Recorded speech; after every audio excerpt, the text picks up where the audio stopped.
Bonjour et bienvenue à cette série de vidéos destinées aux éditeurs Internet et aux infopreneurs. Gary Albert, un très grand copywriter, avait pour habitude de commencer ses séminaires en posant la question suivante. Pour réussir à vendre, qu'est-ce qui est le plus important? Alors les mains se levaient, certaines personnes disaient « Le produit, c'est le plus important ». Non, ça n'est pas le plus important.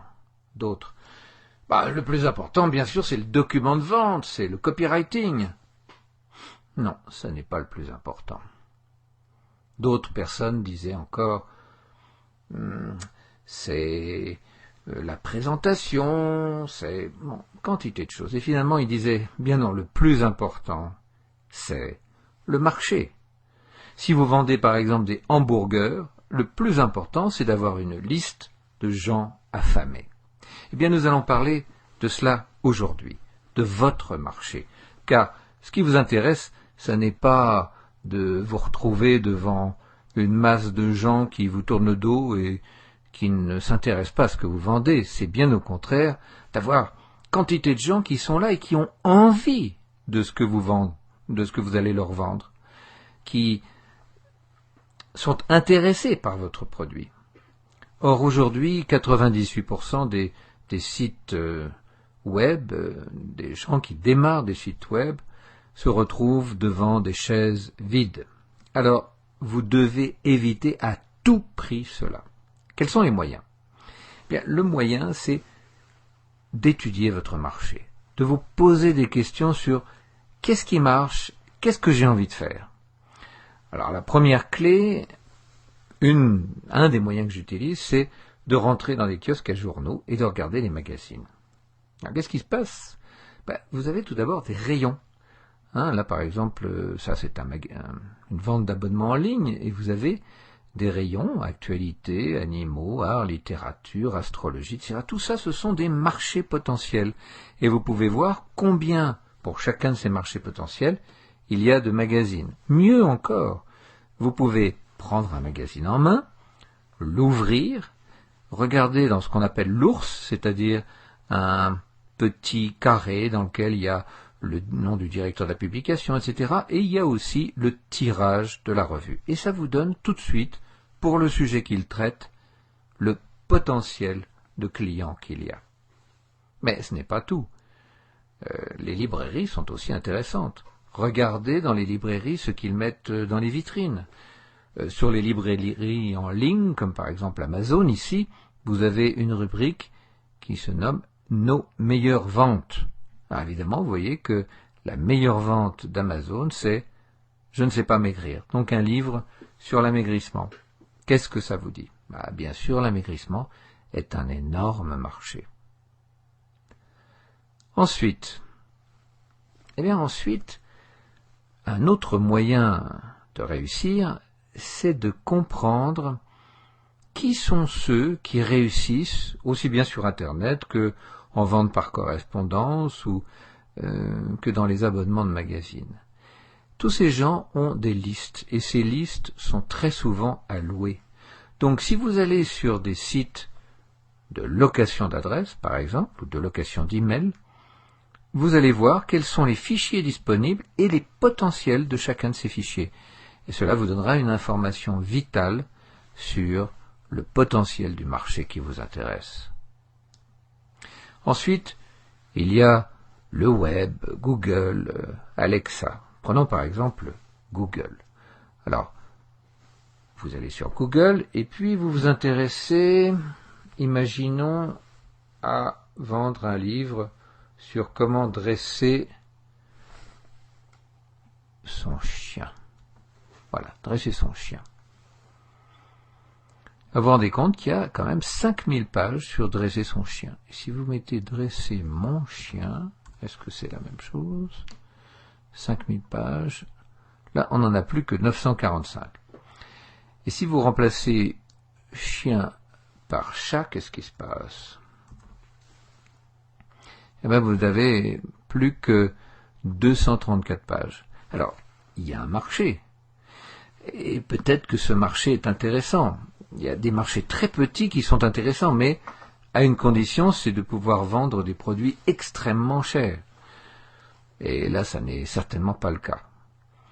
Alors passons à un autre exemple, par exemple, parler en public.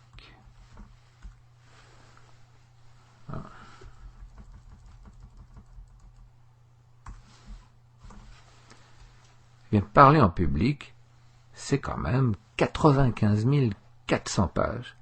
C'est-à-dire que, vous voyez, c'est un marché beaucoup plus porteur que ceux qu'on vient d'évoquer. Alors, vous remarquerez que ici, pour faire ces recherches, je mets l'expression entre guillemets. Pourquoi? Parce que là, je recherche dans les pages ces trois mots ensemble. Si j'enlevais les guillemets, alors que ici, j'ai 95 400 pages, si j'enlève les guillemets, qu'est-ce qui va se passer? Eh bien, je vais avoir 669 000 pages. Ça ne correspond plus à rien parce que j'aurais aussi bien parlé que public, quantité de mots qui ne seront pas vraiment ce que je recherche. Alors voilà pour Google, ça vous donne déjà une petite idée. Ensuite, il y a un site très intéressant qui s'appelle Alexa. Alexa, c'est un site sur lequel vous avez l'évolution des sites, le nombre de visiteurs. Donc quand vous avez un site qui vous intéresse, sur un marché qui vous intéresse, allez voir Alexa comment évolue ce site, le nombre de visiteurs qu'il a chaque semaine, le nombre de visiteurs qu'il a chaque jour. C'est extrêmement précieux et ça vous donne, là encore, des informations sur votre marché. Un autre conseil, comme infopreneur, c'est de chercher des produits, des livres par exemple, des e-books, qui vont tenir dans la durée, qui correspondent à des motivations profondes, qui sont là aujourd'hui, qui seront là demain. Car si vous créez une entreprise et qui surfe sur la mode, vous risquez à tout moment que la mode s'éteigne et d'avoir une brusque perte de chiffre d'affaires. Alors évidemment, c'est tentant de vendre des choses qui sont très pointues, et on peut faire des réussites foudroyantes, mais le fond de votre commerce, votre fonds de commerce doit être basé sur des titres et sur des ouvrages qui vont garder leur valeur au fil des années. Il faut que dans 20 ans, ce que vous vendez aujourd'hui puisse être vendu quasiment tel quel. Ensuite, mon conseil serait que vous trouviez des domaines auxquels vous vous intéressez, ou qui vous passionnent. Alors pourquoi? Parce que quand on fait quelque chose qui nous intéresse, qui nous passionne, on a de l'énergie.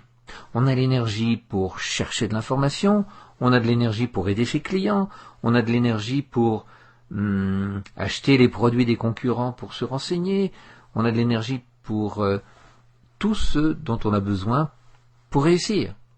Alors que si vous vous intéressez à quelque chose simplement parce que vous pensez qu'on peut gagner de l'argent, eh bien, vous risquez de ne pas réussir parce qu'il vous manquera cette petite étincelle d'enthousiasme, d'intérêt, de passion qui fait toute la différence entre un très grand succès et un médiocre exercice.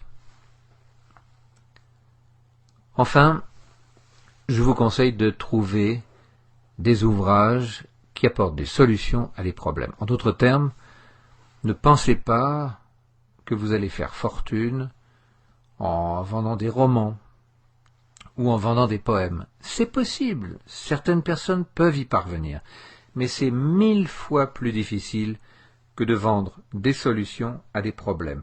Et plus le problème est pressant, et plus il sera facile de vendre la solution. Donc, dorénavant, quand vous voyez un problème, ne vous dites pas « Ah, c'est terrible, j'ai un problème » ou « Telle personne a un problème », mais posez-vous tout de suite la question. Si cette personne a un problème, est-ce que je peux créer un produit d'information qui va l'aider à résoudre ce problème, et est-ce que ce produit d'information sera un bon produit à exploiter sur le web? Voilà pour cette première vidéo.